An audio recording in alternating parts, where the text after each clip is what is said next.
இப்போ நம்ம அடுத்து வெப்சைட் கஸ்டமைசேஷன்ல கேலரி அப்படின்ற ஆப்ஷன் பத்தி பார்க்கலாம். இப்போ நம்ம கேலரி அப்படின்றத செலக்ட் பண்ணா நமக்கு இங்க ரெண்டு ஆப்ஷன் வந்துட்டு ஷோ ஆகும். ஒன்னு வந்துட்டு ஓன் போட்டோஸ், இன்னொன்னு வந்துட்டு பப்ளிக் போட்டோஸ். ஓன் போட்டோஸ் அப்படின்றது கீழே நமக்கான ஓன் போட்டோஸ் வந்துட்டு நம்ம இங்க அப்லோட் வந்துட்டு பண்ணிக்கலாம். அதாவது நம்ம சிஸ்டம்ல ஏதாவது நம்ம ஓன் போட்டோஸ் வந்துட்டு வச்சிருந்தோம் அப்படின்னா அந்த போட்டோ வந்துட்டு நம்ம இங்க செலக்ட் பண்ணிட்டு நம்ம இங்க அப்லோட் வந்துட்டு பண்ணிக்கலாம். இன்கேஸ் நம்ம என்ன ஃபில்டர்ஸ் கீழே நம்ம வந்துட்டு அப்லோட் பண்ணணும் அப்படின்றதையும் நம்ம இங்க செலக்ட் பண்ணிட்டு அந்த இமேஜஸ் வந்துட்டு நம்ம இங்க அப்லோட் வந்துட்டு பண்ணிக்கலாம். அடுத்தது பப்ளிக் போட்டோஸ். பப்ளிக் போட்டோஸ் அப்படின்றது கீழே நம்ம ஆல்ரெடி டிஃபால்ட்டா அப்லோட் ஆயிருக்க எல்லா இமேஜஸ்மே நமக்கு இங்க வந்துட்டு ஷோ ஆகும். இதையும் நம்ம ஃபில்டர்ஸ் வைஸ் வந்துட்டு செலக்ட் பண்ணி என்னென்ன இமேஜ் வந்துட்டு இருக்கு அப்படின்றத நம்ம இங்க வியூ பண்ணி பாத்துக்கலாம். இப்ப நம்ம ஓன் போட்டோஸ்ல இருக்கிற இமேஜஸ் மட்டும்தான் நம்மளால டெலீட் வந்துட்டு பண்ண முடியும். பப்ளிக் போட்டோஸ்ல இருக்கிற இமேஜஸ நம்மளால டெலீட் வந்துட்டு பண்ண முடியாது.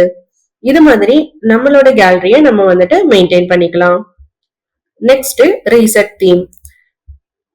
இப்ப நம்ம தீம் வந்துட்டு ரீசெட் பண்ணணும் அப்படின்னா இங்க நமக்கு ஒரு பாப்அப் வந்துட்டு ஷோ ஆகும்.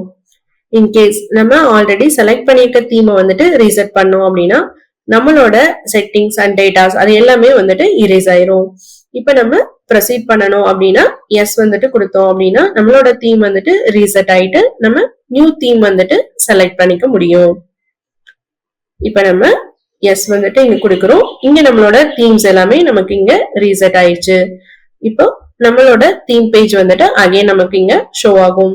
சோ நம்ம ஃபர்ஸ்ட்ல இருந்துட்டு நம்மளோட தீம் வந்துட்டு செலக்ட் பண்ணிட்டு நம்ம கஸ்டமைசேஷன்ஸ் எல்லாமே நம்ம வந்துட்டு ஒர்க் பண்ணணும். இது மாதிரி நம்ம ரீசெட் தீம் வந்துட்டு பண்ணிக்க முடியும். அடுத்தது ப்ரிவ்யூ. இப்ப நம்ம ஏதாவது ஒரு சேஞ்சஸ் வந்துட்டு பண்ணோம் அப்படின்னா ஃபர்ஸ்ட் நம்ம எப்பயுமே ப்ரிவ்யூ அப்படின்றத வந்துட்டு செலக்ட் பண்ணிட்டு நம்ம சேஞ்சஸ் எல்லாமே ப்ரிவ்யூல கரெக்டா ரிஃப்ளெக்ட் ஆயிருக்கா அப்படின்றத நம்ம வந்துட்டு இங்க செக் பண்ணிக்கலாம். இப்ப நமக்கு ப்ரிவ்யூல ஓகேவா இருக்கு அப்படின்னா மட்டும் நம்மளோட வெப்சைட்டை வந்துட்டு லைவ் ஆப்ஷன் வந்துட்டு கிளிக் பண்ணி லைவ் வந்துட்டு பண்ணிக்க முடியும். இப்ப நம்ம வெப்சைட் லைவ் வந்துட்டு கொடுத்தோம் அப்படின்னா நமக்கு வெப்சைட் வந்துட்டு லைவ் பண்றதுக்கான ஒரு பாப்அப் வந்துட்டு ஷோ ஆகும். எஸ் ப்ரொசீட் அப்படின்றத வந்துட்டு கிளிக் பண்ணோம் அப்படின்னா நம்மளோட சேஞ்சஸ் எல்லாமே நமக்கு லைவுக்கு வந்துட்டு 10 மினிட்ஸ்ல அப்டேட் வந்துட்டு ஆயிக்கும். இது மாதிரி நம்மளோட வெப்சைட்டை எப்பப்ப நமக்கு வந்துட்டு சேஞ்ச் பண்ணணும் அப்படின்னு நினைக்கிறோமோ நம்மளே வந்துட்டு டிசைன் பண்ணிட்டு சேஞ்சஸ் வந்துட்டு பண்ணிட்டு லைவ் பண்ணிக்கலாம்.